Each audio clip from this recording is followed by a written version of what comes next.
జీవితంలో నుంచి, విశ్వాసారి జీవితంలో నుంచి, రూతి జీవితంలో నుంచి కొన్ని విషయాలు తెలియజేశారు.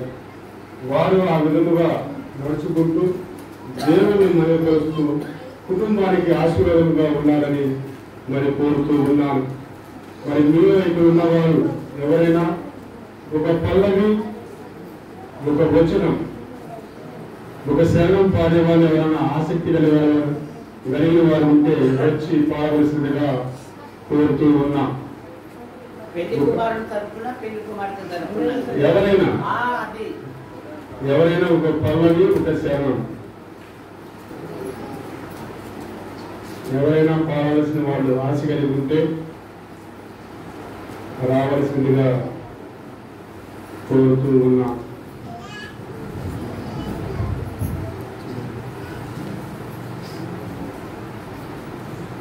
అది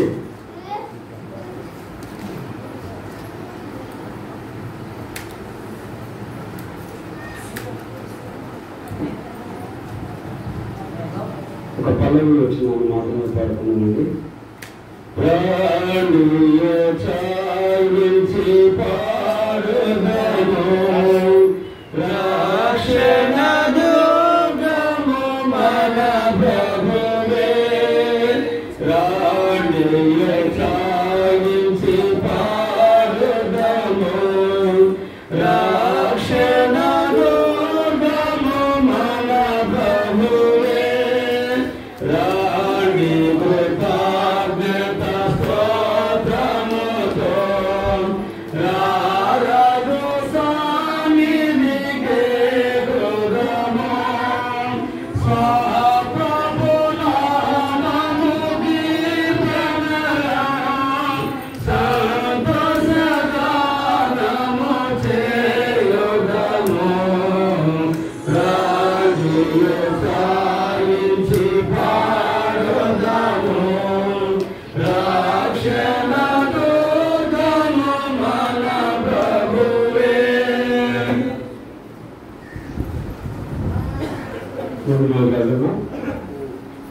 మరి రెండవ ప్రసంగం చేయబోయే ముందు మన ప్రియులు వారాల నుంచి వచ్చిన సీను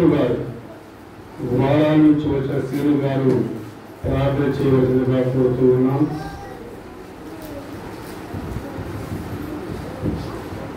సహోదరులారా, ప్రార్థన చేస్తున్నాం. ప్రేమమైన జీవన గొప్ప దేవ, మీ దయా కరిగాలతో స్తోత్రాలు జరుగుతున్నాం. దేవ ఆశించి ప్రతిగా నాయన మీరు వివాహాన్ని తండ్రి ఘనంగా జరిగించినారు. మరొకసారి సమయాన్ని ఇచ్చినారు తండ్రి. ఇంతవరకు మీరు చేసిన మేలు పరిస్థితులు స్తోత్రాలు. మరొకసారి తండ్రి మీ దాసులు నిలవబడి మీ మాటలు మాకు వినిపిస్తున్నదా, మీ ఆత్మ సహాయాన్ని మీ నడుపుతున్నదా ఇచ్చేయండి. యేసు ప్రభువా, మా అందరికి ఏ మాటలు కావాలో మీరు మాట్లాడితే మాకు మేలు ఆశీర్వాదం అయినా మీరు మాతో మాట్లాడమని మీ చిత్తానుసారంగా ఈ కుడికను మీరు నడిపించమని యేసు ప్రభువు శ్రేష్టమైన నామంలోనే ప్రార్థిస్తున్నాము మా తండ్రి. ఆమేన్.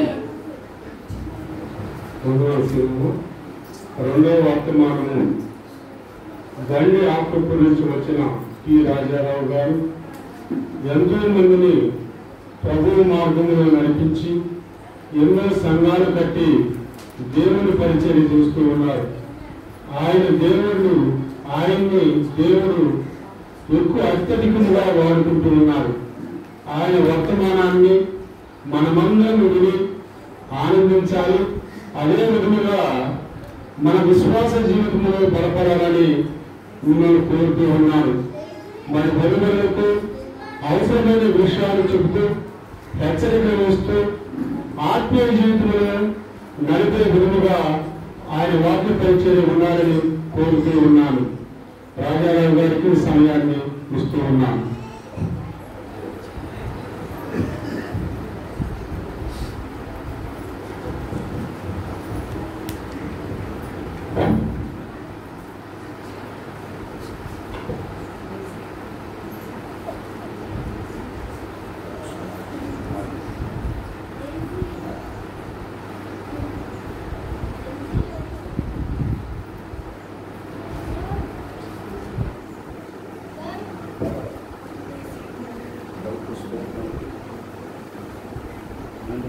ప్రభువైన యేసుక్రీస్తు నామమున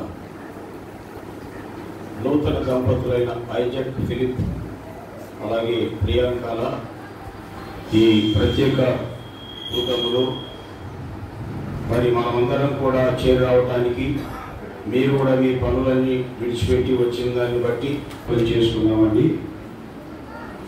దేవుడు వర్షం పడగొట్టడం వల్ల బయట ఉన్న వాళ్ళు లోపలికి వచ్చినారు, మళ్ళీ తక్కలేక వెళ్ళిపోయినారు. ప్రభు ఏం చేసిన ఒక మేలుకేనండి, ఎల్లు అన్నాయనుకో మీ ఇష్టం చూడండి, గాలి ఆడుకోవడపోతాయి మీకు. నేను ప్రభు స్తుతించిన దేవా వర్షం పడగొడుతున్నందుకు మీ స్తోత్రం అని చెప్పినానండి. వాస్తవం చెప్తున్నా, లేకపోతే మీరా సామాన్యంగా వినారండి ప్రజలు వాక్యం. కాబట్టి నేను ఊరికే చెప్పాను, ఈయన మాటలు విని చూడు ధన్యములైనటువంటి ప్రభు చెప్పినాడండి. కాబట్టి మనం అంతా ధన్యత పొందాలని దేవుడు ప్రతిదీ ఆయన కీడో మేలులో ఎట్లుంటా ఏమన్నా కానీ ఆయన మేలుగానే భావించి ఆయన వాక్యం విని అందరూ ధన్యత పొందాలని ఆయన చిత్తం. కానీ మనకు తెలియడం లేదు, అది ముఖ్యమైనది. మీరున్నారు ఎక్కడున్నా కానీ ఎవరు ఎట్లా చెప్తున్నారని నేర్చుకోవాలని అలా నడుచుకోవాలని జాగ్రత్తగా వింటుంటానండి. మంచిది, దేవుడి ఆత్మ అలాగూ మనందరినీ నడిపించుగాక. ప్రార్థన చేసుకుందాం. మొదటగా ఒక మాట, ప్రేమల ప్రభువా మీరు మా కొరకు రాయించిన వాక్యం మేము చదువుకొని వినాలని ఆస్తూ వేచున్నాం. మా అందరినీ ఆంతర్యమును అక్కర్లను అవసరతను ఎరిగిన దేవుడు నీవు మాత్రమే. విశేషంగా నూతన దంపతులను మీరు వాక్యంతో దర్శించి మహిమ పొందమని, ఇందు మూలంగా అపవాదికి అపజయము మీ నామానికి జయము కలిగించుకోమని, మా రక్షకుడైన క్రీస్తు యేసు ఘనమైన నామములు చెల్లించి ప్రార్థన చేయుచున్నాము తండ్రి, ఆమేన్.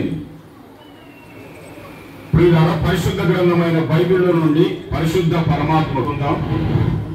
కలిగి ఉన్నదేది ఆయన లేకుండా కలగలేదు.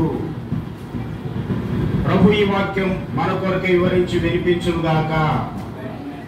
సహోదరులారా, మనం చదువుకున్న యోహాను సువార్త 1వ అధ్యాయం 3వ సెక్షన్ మనం చదువుకున్నామండి. ఇందులో రాయబడిన వాక్యం ఏంటంటే, కలిగి ఉన్నదేది ఈ దినం ఈ గడియ ఈ సెకండ్లు కలిగాయంటే ఆయన వల్లనే కలిగాయి అన్నది ఎవరు మర్చిపోకూడదండి. ఇప్పుడు నూతన దంపతులు వచ్చి ఇక్కడ కూర్చున్నారంటే ఎగ్జాక్ట్ గా ఆయన వల్లనే కలిగారు. చూడండి, మిమ్మల్ని పుట్టించింది ఆయనే, పెంచి పెద్ద చేసింది ఆయనే, విద్యాబుద్ధులు ఇచ్చింది ఆయనే, ఉద్యోగాలు ఇచ్చింది ఆయనే. కలిగి ఉన్నదేది ఆయన లేకుండా కలగలేదు. ఇది కీలకమైన విషయం. ఈ సందర్భంగా మనమందరం కూడా చేరి వచ్చామంటే ఆయన అనుమతి, ఆయన సెలవిచ్చాడండి, అనుకూలపరిచాడు. అందుకే ఇలా చేరి వచ్చాము. అట్లయితే ఆయన ఎంత గొప్పవాడు ఎప్పుడైనా ఆలోచన చేశామా? ఇంతకాయన ఎవరు అనేది గమనించాలి. పురిలా విద్యావంతులు, ఆ విద్యావిహీనులు అందరూ కూడా దయచేసి గమనించండి. చాలా మంది చదువుకున్నాం, మాకు అన్ని తెలుసు, నచ్చి ఏమొచ్చని లెక్కలు వచ్చే సోషల్ రాదు, సోషల్ వచ్చే సైన్స్ రాదు. బాబు నేను భారంతో చెప్తున్నా, పెద్ద పెద్ద మేధావులతో మాట్లాడుతున్నా అప్పుడప్పుడు తెలుసా, ఒప్పుకుంటారు వాళ్ళు, మాకు తెలియదు సార్ ఇవన్నీ. నువ్వు సైంటిస్టులు, ఒకవేళ సైంటిస్టు కావచ్చు కెమిస్ట్రీలో, కానీ క్రీస్తు తెలియద్దా మీకు? వాటిలో ప్రొఫెసర్ ఉంటారు కానీ బైబిల్ తెలియద్దా? భూగోళ శాస్త్రవేత్త వేరే కానీ నీకు బైబిల్లో ఏ బుక్ ఎక్కడ ఉందో తెలియద్దా? ఎందుకు ఇలాగ భారంతో చెప్తున్నా అంటే, ఇవేళ చదువుకునే మాకు అన్ని తెలుసు, నథింగ్. ఏం తెలుసు అండి? ఇప్పుడే చెప్పాను కదా, లెక్కలు వచ్చే సోషల్ రాదు, సోషల్ వచ్చే సైన్స్. అద్వారా ఏంటో తెలుసా? చెరపపురా అంతే, ఏది తెలియటే ఉండాలంతే. కాబట్టి దేవుని గురించి, బైబిల్ వాక్యాన్ని గురించి తెలియని వాళ్ళు ఎంతో మంది మాట్లాడుతున్నారు. అందులో ఆయన ఉన్నాడు. కలిగి ఉన్నది ఏది ఆయన లేకుండా కలగలేదు. ఎవరైనా ఆయన అంటే అక్కడే యోహాను 1:1 చెప్తుంది ఏమని? ఆది యందు వాక్యం ఉండేను, వాక్యము దేవుని యొక్క ఉండేను, వాక్యము దేవుడై ఉండేను. దాని అర్థం ఏంటో తెలుసా? వాక్యం అన్నా దేవుడు అన్నా ఒకటేని. అది చూడండి రాశి, అది ఇద్దరు లింక్స్ ఉంటాయి. చాలా బాగుంది. దాన్ని 14వ సెక్షన్ అంటే యోహాను 1:14లో ఆ వాక్యం అంటే దేవుడైన ఆ వాక్యము, ఆదిలో ఉన్న ఆ వాక్యము శరీరధారి అయి కృపా సత్య సంపూర్ణంగా మన మధ్య నివసించడం. అంటే రాసిన రచయిత యూదుల మధ్య నివసించాడు. అది రాసి ఎవరయ్యా ఆయన అంటే శరీరధారిగా ఈ ప్రపంచానికి వచ్చినటువంటి ప్రభు అయిన యేసుక్రీస్తు. అది చూడండి, యేసుక్రీస్తుగా ఈ ప్రపంచానికి ఆయన వచ్చేసాడు.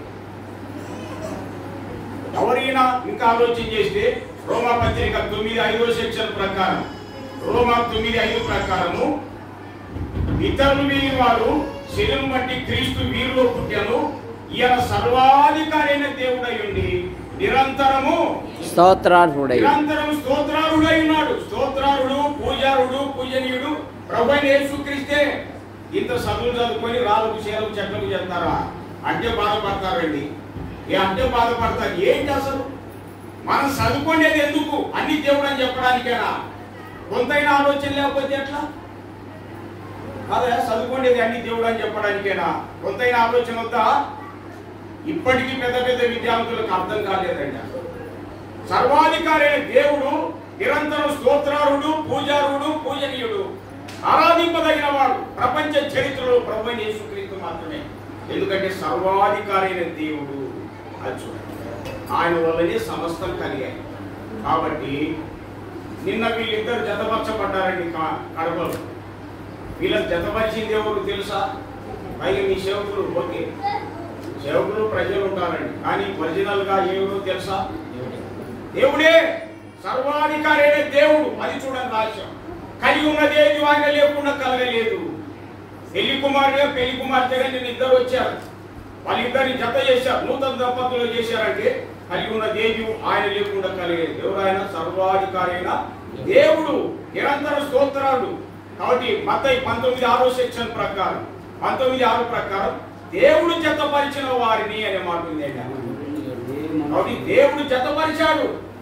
అయితే ఫిలిప్ గమనించాలా, ప్రియాంక కూడా గమనించాలా, ముందే పెళ్లి అయిన మనం గమనించాలి, పెళ్లి కాబోతున్న వారు కూడా గమనించాలి. సర్వాధికారి అయిన దేవుని వల్లనే సమస్తం కలిగింది.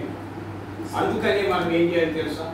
ఈ రకంగా క్రీస్తు యేసు ప్రభు వల్లనే మనం ఇలాగా ఈ స్థితిలో మనం ఉన్నామండి. ఎవరే స్థితిలో ఉన్నా అదంతా ఆయన వల్ల కలిగింది. ఇంకా ఆయననే స్తుతించాలండి, అంతే. అందుకని మనం ఏం చేయాలా? ఇక్కడే యోహాను సువార్త 2:5 సెక్షన్ ప్రకారం 2:5 ఏమని తెలుసా? ఆ మరియ, ఆ తల్లి ఏమన్నా తెలుసా? ఆయన చూసి 4వ వచనంలో ద్రాక్షరసం అయిపోయిందంటే ప్రభు ఏమన్నాడు? అమ్మా, నాతో నీకే పని అసలు. ఒక్కోసారి రికమెండేషన్ కోరుతుంటారు. ఆమె ప్రార్థన చేసి ఆమె రికమెండేషన్ చేస్తాడంటే యేసు ప్రభు. బైబిల్ ఇంతకు చదువుతున్నారా లేదా? ఇంతకి బైబిల్ చదువుతున్నారా లేదా? ఎంత చదువు చదివినా అంతేనా? ఆలోచించండి. ఈరోజు సంగపేతంగా మాట్లాడిపోతున్నాడు. చేసుకోవచ్చో ఏది మీకేమన్నా అర్థమవుతుంది? ఆ కొద్దిగా మాటలు లేకపోతే ఏంటి సంగపేతాలండి? ఏం చేయకు, నాకు కూడా చెల్లింది, మీకు కూడా ఉన్నాయి. యేసుప్రభు మాటల కంటే ఎక్కువ నావి. ఓకే, మీరు చెల్లి కూడా చెప్తున్నారు, బాధపడాకండి. మోడల్ ఉండాలి మనం. ఆలోచన చేద్దాం. గమనిస్తున్నాం. తల్లి అన్నది ద్రాక్షరసం అయిపోయిందంటే ప్రభు అమ్మా, నాతో నీకేం పని అన్నాడు. నా సమయం ఇంకా రాలే అంటాడు. దేవుడు ఏం చేసినా ఎట్లా చేస్తాడండి? సమయం ప్రకారం చేస్తాడు. ఇప్పుడు పిల్లలు పుడతారండి. పిల్లలు పుట్టినప్పుడు మెడ నీళ్ళు పెడతారా? నీళ్ళు పెట్టరా? నీళ్ళు పెట్టురండి. మెడ కింద చేయి పెట్టుకొని వేస్తారు. ఒక 4-5 నెలలు వచ్చినాయనుకో, దాని అంతా అదే నీళ్ళు పెడతారు వాడు. ఆ పిల్లి ఎందుకు? సమయం ప్రకారం ఆయన చేస్తాడు. అంతవరకు ఓపిక పట్టాల్సిందే. మధ్యలో ఎవరు జోక్యం చేసుకునే బిడ్డ నష్టమే, ఎంత నష్టమే. మన ప్రభువు ఇష్టం వచ్చినట్లు చేయడానికి సమయం ప్రకారం చేస్తాడు ప్రతిదీ కూడా. డిసిప్లైన్. ప్రభు ఏం చెప్పినా రాయబడిన ప్రకారం మనిషి కుమారుడు కూర్చున్నాడు, కానీ ఎవరి వల్ల కూర్చున్నాడో వానికి శ్రమ అన్నాడు. చూడండి, అంత ఆయన లైఫ్ అంతా కూడా డిసిప్లైన్ అవుతాయి. అందుకే discipline is more important than other things అన్నమాట. క్రమశిక్షణ అనేది అన్నిటికంటే చాలా ముఖ్యమైనది. ఈ సమయంలో ప్రార్థన ఉండాలంటే ఉండి తీరాలంతే. ఏం బాబు, నూతన దంపతులు మీ ఇష్టం, అన్నిటికంటే అందరికంటే ప్రభుని ఎక్కువ ప్రేమిస్తే తప్ప మనం ఆయన దీవెన మీరు చూడలేమండి. అసలు ఎవరైనా అంతే. సమయం అయిందంటే we should be on time. టైంలో ఉండి తీరాలి. ఆయన మనతో చెప్పాడు, మాదిరి చూపించాడండి. అది ముఖ్యమైనది. ఇష్టం వచ్చినట్టు ఉండకూడదు బాబు. ప్రార్థన టైం అయ్యేది ఒక్కోసారి ఇంట్లో దోషలు అవుతుంది, తినుకో టైం అవుతుంది అండి. దోషలు కూడా తినకూడదు తెలుసా? ఖచ్చితంగా టైంలో ఉండి తీరాలి. ఎందుకంటే మన ప్రభు ఆయన ఎలాగా చూపించినాడో చేశాడో మాదిరి అది గమనించాలి. కాబట్టి వివాహమైన వాళ్ళు, నిన్న కూడా వివాహం చేసుకునే నూతన దంపతులు, చేసుకోబోయే వాళ్ళు గమనించాలండి. ప్రభు ఆ మాట అన్నప్పుడు ఆ తల్లి ఏం చేసింది తెలుసా? యేసు ప్రభు సత్యం సంగతి వాళ్ళకు తెలియదు కాబట్టి పరిచయాల గురించి, అయ్యా నేను అది వ్యక్తి అది చేయండి, ఆయన మీతో చెప్పున్నది చేయుడి అన్నది. చూడండి, ఆయన మీతో చెప్పున్నది చేయుడి, అది కీలకమైన విషయం. ఎందుకంటే మీరు కలిగారంటే ఆయన వల్లనే, ఈ స్థితిలో ఉన్నారంటే ఆయన వల్లనే. ఆయన చెప్పిన ప్రకారమే చేయాలా. చాలా మంది పెళ్ళి అయిన తర్వాత అమ్మాయి వైపు చెప్తారు, అమ్మాయికి మాత్రమే మీరు ఉండాలా, అబ్బాయికి నష్టం జరిగేదని చెప్పేటోళ్ళు ఉండాలండి. నన్ను అడ్రస్లు అడగాకరి. దుర్మార్గులు చాలా మంది ఉన్నారండి. సంసారాలు పోయినాయి తెలుసా? ఏమనుకున్నారు? మన టైం అయిపోయింది, ఇంకా వాళ్ళ టైమే ఉండేది, వాళ్ళ మీదే కొరకాలి కానీ మన క్షేమం కాదు. అమ్మాయికి మాత్రమే క్షేమం ఉన్నట్లు చేస్తారు, అబ్బాయికి నష్టం ఉండేటట్లు బోధ చేస్తారండి. ఆ అమ్మాయి తెలియదు ఏం చేస్తారు. మరికొందరు ఏం చేస్తారు తెలుసా? అబ్బాయికి మాత్రమే మేలు ఉన్నట్లు చెప్తారు, అమ్మాయికి కీడు ఉన్నట్లు చెప్తారండి. కట్టలేందుకు గుర్తుకుతావమ్మా అని ఇట్లా తల్లి వైపు చెప్పేవాళ్ళు. రే ఆమెకెందుకు అవి మీద తెచ్చి పెట్టాలా ఉన్నది అని అట్లా అబ్బాయికి చెప్పేటోళ్ళు కూడా ఉంటారండి. అని మీతో చెప్పున్నది చేయుడి, అది ముఖ్యమైనది. ఓకే, కొందరు తల్లిదండ్రులు మంచి వాళ్ళు ఉంటారండి, వాళ్ళు మంచిగా చెప్తారు, అవి మాత్రం వినాల్సింది. అది వాక్యం కూడా అట్లే చెప్తుంది అమ్మా. స్విచ్ చేసుకోండి బాబు, ఏమనుకోకుండా ఆలోచన చేయండి. ఆయన మీతో చెప్పున్నది చేయుడి. ఒకసారి ఒక ఆమె అన్నది, నేను కథలు చెప్పను, ప్రాక్టికల్ అన్ని చూసినప్పుడే చెప్పు. రే రాకాశిరా బాగా పుట్టాలా అట్టానికి ఇట్టాడని చెప్పింది అంటండి. అప్పుడు ఏం కావాలో అబ్బాయి నాటికాడుకోవాలా అంతే సంగతులు. ఏమైతే బాబు అర్థమవుతుందా? నాటికాడికి ఉండేవు. నేను ప్రేమతో చెప్తున్నా, నాటికాడుకోలు అమ్మ మాటిని వారిని కొట్టేటోళ్ళు ఉండాలి. ఆ అబ్బాయి కొంత వాక్యం మీద కూడా ఏమన్నాడు తెలుసమ్మా? అట్లయితే అట్టానికి ఇట్టానికి అయితే రాకానికి అయితే నాకెందుకు పెళ్లి చేసినావు అన్నాడు. ఇంతకు మా సంసారం బాగుండాలనుకున్నావా, చెడగొట్టాలనుకున్నావా, ఆలోచన చేయి అన్నాడు. చూడండి, అంతే సంగతులట. అప్పటి నుండి ఇంకా చెప్పాలి వ్యతిరేకంగా. అర్థమవుతుందమ్మా? అమ్మాయిలు లుకెట్టి ఏమనుకున్నారు? ఈ మాటలు ఆలోచన చాలా ఉపయోగకరమైన. సంసారాలు బద్దలైపోతున్నాయి ఈ వాక్యాలు వినక. ఏమనుకున్నారు అసలు? కంప్యూటర్ తెలుసులే, ఈయన సాఫ్ట్వేర్ కదా, కంప్యూటర్ తెలుసు, కాపురం చేసే తెలియదు. సబ్జెక్టు తెలుసు, ఇవి కూడా ఎంఎస్సీ బీఈడి, కానీ సంసారం చేసే తెలియద్దా? ఇవన్నీ తెలుసుకోవాలంటే ఆయన మీతో చెప్పున్నది అప్పుడు ఏం చెప్తున్నాడు అదే చెప్పు. అట్లని తల్లిదండ్రులు దోషించాకని వాళ్ళు ఎట్లా చెప్పినా 12 అర్థాలు చేసుకుంటారు. మనస్సాక్షి మనకుందిగా, ఆత్మ మనలో ఉన్నాడు. ప్రియులారా, చాలా కీలకమైనటువంటి. కాబట్టి ఆయన మీతో చెప్పున్నది చేయండి అన్నాడు. ఎందుకంటే ఒకటి, ఆయన వల్లనే మనం కలిగాం, ఆయన వల్లనే ఈ సహవాసం ఏర్పడింది, సంబంధం ఏర్పడి ఇలా పెళ్లి జరిగింది. కాబట్టి ఆయన మాటలు ఎందుకు వినాలంటే ఒకటి కారణం, ఆయన వల్లని కలిగాం. రెండో కారణం ఏంటంటే కొరింథీ మొదటి పత్రిక 7:28 సెక్షన్లు ఇలా రాయబడింది అండి. కొరింథీ మొదటి పత్రిక 7:28 సెక్షన్లు ఏమని తెలుసా? ఏమనిందంటే పెళ్ళైన వారికి శ్రమలు కలుగుతాయి అనింది అండి. పెళ్ళైన వాళ్ళకి ఏం కలుగుతాయి? అట్లని పెళ్లి చేసుకోకుండా ఉండేరు, ఇట్లా కూడా రకరకాలు ఉన్నారండి. పౌలు అదే చెప్పాడు, అట్టి వారికి శరీర సంబంధమైన శ్రమలు కలుగును అన్నాడండి. అవి మీకు కలగకుండా ఉండాలని నేను కోరుతున్నాను. అంటే ఈయన పెళ్లి కాలేదని కాదు, 2 అనుభవాలు ఉన్నాయి తెలుసా?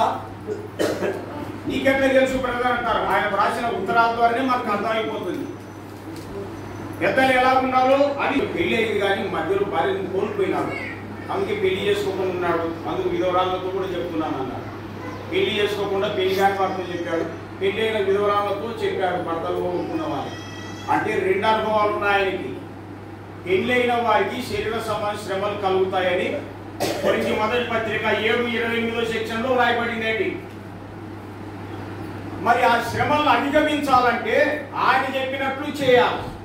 చూడండి, ఆదాముకు దేవుడు ఎవరిని జత చేసి పెళ్లి చేసినాడు? అవ్వను. 3:17 సెక్షన్ మనం చూస్తే, అది కన్నా 3:17 చూస్తే ఆయన ఏం చేసినాడు తెలుసా? దేవుని మాటను త్రోసేసి ఆయన మాటనే విన్నాడు. విని ఏం చేసినాడు? తినవద్దన్నా వృక్ష ఫలాలు తిన్నాడు. భార్య మాటలు వినకూడదని చట్టం చెప్పాలి. కానీ ఏ విషయంలో విన్నాడు? దేవుని మనసు, దేవుని ఆజ్ఞ త్రోసేసి భార్య మాటలు విన్నాడండి. ఇట్లయితే సంసారాలు బాగుంటాయా? ఏమో మీకు అర్థమవుతుందా లేదా? ఇట్లా కూడా చెప్తారు ఒక్కోసారి. ఏముంది ఇంకా టిఫిన్ అయింది తినుకోండి అంటే 6 నెలలు ఆలస్యమే.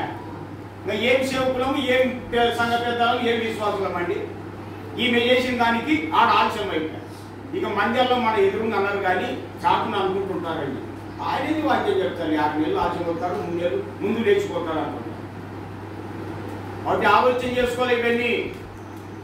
నీవు నీ భార్య మాట విని వద్దన్నటువంటి వృక్షఫలాలు తిట్టివా అన్నాడండి దేవుడు. ఏమైపోయినాడండి? అందుకు రోమా 5:12 సెక్షన్లో ఇట్లుండగా ఒక మనిషి ద్వారా పాపం ద్వారా మరణం లోకంలోనికి ఎలా వచ్చారో మనుషులందరూ పాపం చేసినందున అందరూ ఏమయ్యారండి? మరణంలో అందరికీ మరణం సంప్రాప్తమాయను అని రోమా 5:12 సెక్షన్లో ఆ మాట ఉంటుంది. చూడండి ఆ తల్లి ఎట్లా చేసింది. జతపరచబడిన తర్వాత ఆ తల్లి అలా చేసింది. సొంత ఆలోచనతో మీరు అన్ని ఐడియాస్ ఇచ్చి చెడగొట్టాకని అసలు మీరు చెడినారంటే సంసారం వల్ల చేసినట్టేగా. ఏముందండి? ఆదాము అవ్వను ఏమైపోయినారో వారి ద్వారానే కదా మనమంతా వచ్చింది. అందుకే ఏమైపోయినా చెమట కాచి ఇంకా ఆహారం సంపాదించుకుంటాం అన్నాడు. చూడండి, కష్టపడాల్సింది అన్నాడు. చూడండి, భార్య దొరికినాక ఏమొచ్చింది? మేలు అనేది నిజమే కానీ అట్టి వారికి శరీర సమస్యలు కలుగురు. ఇలా కూడా చాలా మంది ఉన్నారు గ్రంథంలో. అందుకే ఆయన చెప్పిందే వినాలి. చాలా మంది కనబడతారండి. పాపం చేయనట్లు ప్రేరేపించారు. ఇంకొకరు రకరకాలుగా వాక్యంలో జ్ఞాపకం చేస్తున్నారు. రాజుల మొదటి గ్రంథం 11వ అధ్యాయం 4వ సెక్షన్లో 11:4 రాజుల మొదటి గ్రంథంలో సొలొమోను భార్యలు ఏం చేశారు తెలుసా? సొలొమోను హృదయాన్ని ఇతర దేవతలతో తిప్పేసినారండి. వాళ్ళ నాన్న హృదయం వల్లి అతని హృదయం యథార్థం కాకపోయాను అనే మాట. యథార్థత పోగొట్టుకున్నాడు. ఆజ్ఞ అతిక్రమించడానికి అవ ప్రేరేపించింది. యథార్థవంతుడు కాకుండా యథార్థంగా ఉండేటువంటి రీతిగా సొలొమోను భార్యలు ప్రేరేపించినారు. చూడండి, రాజుల మొదటి గ్రంథం 21వ అధ్యాయం 25వ సెక్షన్లో 21:25లో ఇశ్రాయేలు రాజు అయినటువంటి అహాబు భార్య యెజెబెలు ఏం చేసింది తెలుసా? యెజెబెలుకి అమ్ముకున్నాడంట ఆయన. ఇట్లా కూడా ఉంటారు మనం, అందుకే చట్టాలు ఉండేది. మీరేం బాధపడాలి, ఉన్నది బిగ్గరగా చెప్తున్నా. భార్యను ప్రేమించాల్సిందే కానీ అమ్ముకుండేవు. ఆమె ఏం చేసింది తెలుసా? పాపం చేయనట్లు ప్రేరేపించిందంటండి. రాజు కదా, ఏం చేసింది చెడుతుంది. నేను వంశం వల్ల కూలిపోయింది తెలుసా? తన భార్య అయిన యెజెబెలు ప్రేరేపణ చేత యెహోవా దృష్టికి కీడు చేయడానికి, పాపం చేయడానికి తన్ను తాను అమ్ముకున్న అహాబు వంటి వాడు ఎవడు లేడని చట్టంలో రాయబడింది అండి. రాజుల మొదటి గ్రంథం 21-25 సెక్షన్ చదువుకోనండి కావాలంటే. తెలుగు అర్థం కాకపోతే గ్రీకులో హిబ్రూలో చదువుకో. మీరు చదవకపోతే వినకపోతే ఏం తెలుస్తారు? ఇంకా ఆలోచన చేయండి. ఇప్పుడు ఇలా ఆజ్ఞను అతిక్రమించినట్లు ఒక ఆమె, మరి యథార్థుడు కాకుండా చేయడానికి మరికొందరు. చూడండి, పాపం చేయడానికి దేవుని దృష్టిలో విరోధంగా ప్రేరేపణ చేసింది యెజెబెలు. ఇంకొక ఆమె సావు కీడబోతుంది అని ఇంకొక భార్యను చూడండి ఎట్లున్నారు గ్రంథంలో. యోబు గ్రంథం మీకు తెలుసు కదండి. 2:9 సెక్షన్లో యోబుకు అన్ని పోయినాయిగా. ఆస్తి పోయింది, అబ్బాయిలు అమ్మాయిలు పోయినారు, ఆరోగ్యం పోయి బూడిదలు కూర్చొని చిల్లపేగు తీసుకొని గిక్కుంటున్న సమయంలో భార్య వచ్చి ఏమన్నా తెలుసా? నీవింకా యథార్థతను వదలకు ముందువా అంటే ఈమె వదిలేసింది. చూడండి, రెండోది ఏమన్నా తెలుసా? దేవుని దూషించు అన్నది. అంటే ఈమె ఎన్ని దూషించిందో కదా మాటలు. నాకు అనిపించింది సిస్టర్స్ అంటే పరిశుద్ధాత్మకు చాలా ప్రేమ ఉన్నట్టుంది అబ్బా అనిపించింది అండి. ఎందుకంటే ఆమె ఏం దూషించి ఒక్క మాట కూడా రికార్డ్ చేయించాలి ఆయన. ఏమా మీరంటే దేవుని ఆత్మకి ఎంత ప్రేమ ఉందో నాకు అసలు ఆ వాక్యం చదివినప్పుడు చాలా సంతోషం. ఒక్క దూషణ కూడా వ్రాయించలేదండి. సిస్టర్స్ అంటే దేవుని ఆత్మకి ఎంత ప్రేమ ఉందో ఇక్కడ అర్థమైపోతుంది అండి. మూడవది ఏమన్నా అంటే ఆమె మరణంగా అన్నదేంటి? అంటే సాగు కొడుకునేది చూడండి, ఎప్పుడో పరిస్థితి చూడండి. ఈ భార్యల మాటలల్లా వింటే ఎప్పుడో చూడండి పరిస్థితి అలా. అందుకే ఆయన మీతో చెప్పున్నది అట్లని ప్రియాంక మాట అసలు వినకుండా బాబు ఎట్లా చెప్పినా అపార్థం చేసుకునే జాగ్రత్తగా ఉండాలా. ఏంది అనుకున్నారు? ఎందుకంటే 1-4 అర్థాలు చేసుకుంటారు. ఏమిటండి ఇంతవరకు చెప్పినట్టు వల్ల విని ఇంకా వేరే మంచిగా క్రమంగా వచ్చే మాటలు సందర్భంలో నిద్రపోయినారనుకో మీకు ఇంకా అవే వంట పట్టింటాయి, ఇంకా అసలు వంట పట్టామన్నమాట. చూడండి భార్యల వల్ల ఇంకా ఈ అపోస్తులు 5:1 తెలుసు కదండి. 5:1 అననీయ అనే ఒక మనుషుడు తన భార్య సప్ఫిరాతో ఏకమైనాడు, అబద్ధాలు చెప్పాడు, ఒకటే సంఘంలో ఒకే రోజు చచ్చినారంట. చూడు ఎట్ట ప్లాన్ ఇచ్చిందో ఆ తల్లి. ఏమ్మా మీరు ఎట్ట ప్లాన్ ఇస్తున్నారు, చాలా ఉన్నాయి, మీరు వామిటింగ్ చేసుకుంటారని సరిగ్గా చెప్పడం లేదు. ఇంకా కొన్నే చెప్తున్నా, ఏమనుకున్నారు, ఎట్లెట్లా ఏం చెప్తున్నారు అసలు సంఘాల్లో ఆలోచించండి. స్త్రీల వల్ల కలిగేటువంటి సమస్య పెళ్లి అయిన తర్వాత ఇప్పుడు వచ్చాయి బాబు మనకు. ఓకే ఒక్కోసారి పురుషుల వల్ల కూడా సమస్యలు తయారావా, ఇట్లా కూడా ఉన్నాయి. మళ్ళీ అట్లా అనుకుంటారు, ఒకవైపే కాదు, బ్యాలెన్స్ 2 చూడాలా. పురుషుల వల్ల కూడా వస్తాయండి. సమూయేలు మొదటి గ్రంథం 25వ అధ్యాయంలో, సమూయేలు మొదటి గ్రంథం 25వ అధ్యాయంలో 14, 18, 25 సెక్షన్లు మనం గమనించినట్లయితే అక్కడ నాబాల్ అనే వ్యక్తి ఉన్నాడండి. సమూయేలు మొదటి గ్రంథం 25వ అధ్యాయంలో వివరాలు ఉన్నాయి అక్కడ. నేను ఊరికే కేవలం అట్లా 2-3 రెఫరెన్స్ చెప్పాను. 14, 18, 25 అవసరాన్ని బట్టి చెప్పానండి. నాబాలు, అతని పేరే నాబాలు, అది మోటు, ఆ పేరే చెప్తుంది అంట, మోటోడు మొరటోడు అని. ఇట్లా ఎవరిని మాట్లాడియాడంటండి. అసలు ఆకలి కొన్ని ఆహారం కోసం వస్తే మీకు ఆహారం పెట్టాలన్నా ఎన్నడు ఎరగని వారికి అన్నాడండి. ఆకలి కొన్న వారికి ఆహారము తినడానికి ఉంది, పెట్టడానికి ఉంది, అని పిల్లికి ముద్ద పెట్టాడండి. అసలు కోట్లాస్తుంది ఆయనకి, పిల్లికి ముద్ద పెట్టాడు. చూడండి ఎట్లా తయారైనాడు. దావి తెల్లవారుసరికి ఎవరినే కానీ ఉంచకూడదు, వాళ్ళ ఇంట్లో మగవాడిని ఎవరినే కానీ ఉంచకూడదు అన్నాడు. ఈ విషయం పనివారు చెప్పేసినారు. అమ్మ ఆయన పేరండి అబీగయిల్ అంటారు. అమ్మ మన యజమానుడు ఎవరిని మాట్లాడియడమ్మా, పరిస్థితి ఇది. దావీదు వాళ్ళు అరణ్యంలో ఉన్నప్పుడు మన మందకు వారు ప్రాకారలాగా ఏ నష్టం జరగకుండా మేలు చేసినారు.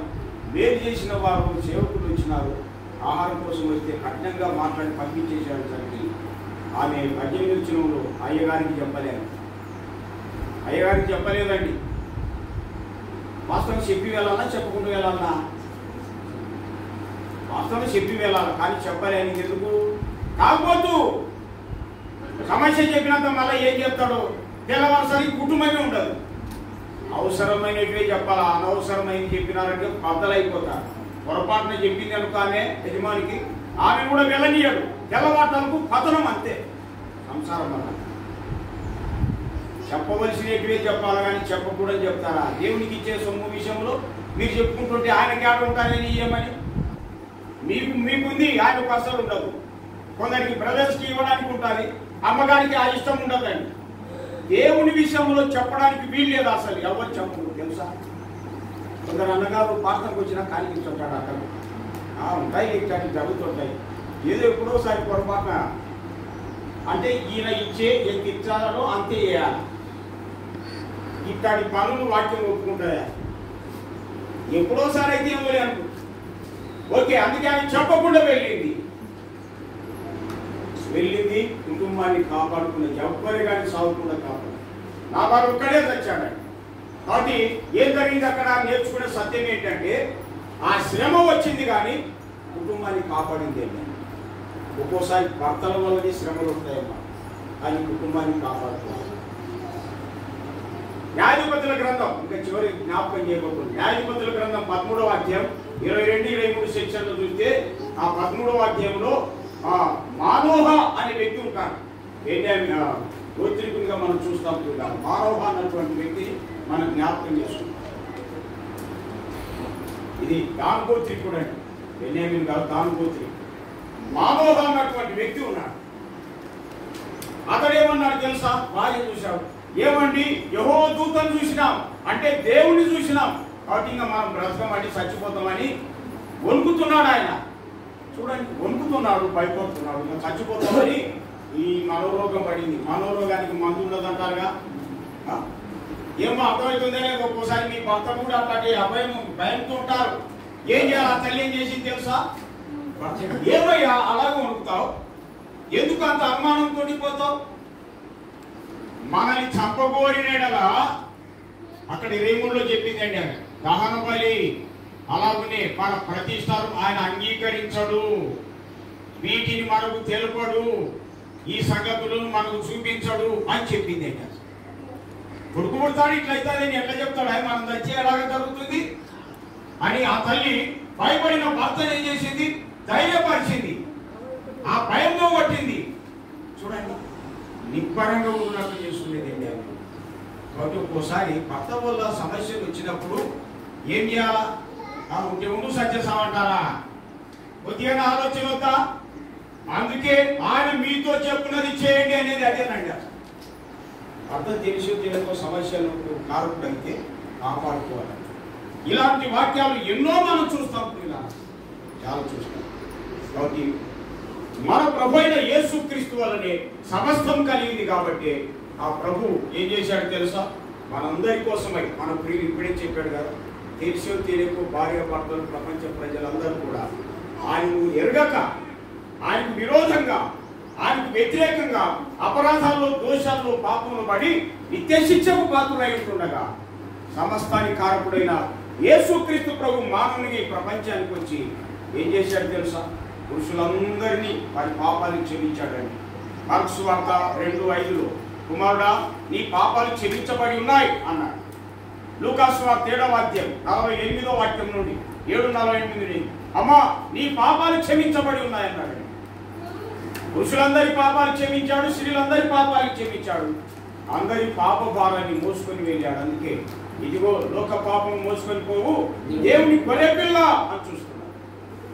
యేసుక్రీస్తు ప్రభు మన పాప భారాన్ని మోసుకొని వెళ్ళాడు. మాత్రమే కాదు, మన పాపము రాని శిక్ష యేసు శిలువలో భరించాడు. ఆయన ఈడ్చుకొని పోయారు, అరచేతులతో కొట్టారు, పిడికిలతో గుద్దారు, ముఖం మీద వెంట్రుకలు పీకి వేశారు, కొరడాలతో కొట్టారు, తలపై ముళ్ళ కిరీటం పెట్టి కొట్టారు, కల్వరి కొండపైన శిలోమ్రాన్లో మేకులతో కొట్టేశారు. క్రీస్తు మన నిమిత్తం శాపగ్రాహిగా శిలువలో వేలాడండి. తలలో నుండి రక్తం, ముఖంలో నుండి రక్తం, దేహంలో నుండి రక్తం కాల్చాడండి యేసుక్రీస్తు ప్రభు.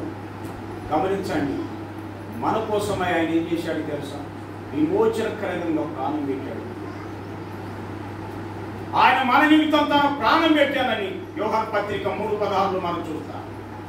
మనం ఇంకనూ పాపంలో ఉండగానే క్రీస్తు మన కొరకు చనిపోయినని రోమా 5:8లో చూస్తాం. మన కోసం ప్రాణం పెట్టిన వాడని, సమాధి చేయబడ్డాడు, తిరిగి లేచాడు, పరలోకం వెళ్ళాడు, రాబోతున్నాడు. కాబట్టి ఆయన వచ్చేంత వరకు లోకంలో జీవించినంత కాలం మనం అందరం కుటుంబాలు కలిగిన వాళ్ళం. నిన్ననే నూతనంగా పెళ్ళైనటువంటి నూతన దంపతులు, పెళ్లి చేసుకునే వాళ్ళు ఎవరైనా సరే మొత్తం ఆయన మాటలే మనం విని ఆయన మహిమను, ఆయన దీవెను, ఆయన ఆశీర్వాదం, ఆయన గొప్ప రక్షణ పొంది మన కుటుంబాలు వ్యక్తిగతంగా అందరూ కూడా దీవింపబడాలని దేవుని పేట హెచ్చరిక చేయబడుతున్నాం. ప్రభు ఈ వాక్యాలు మనకై దీవించునుగాక. ఆమేన్.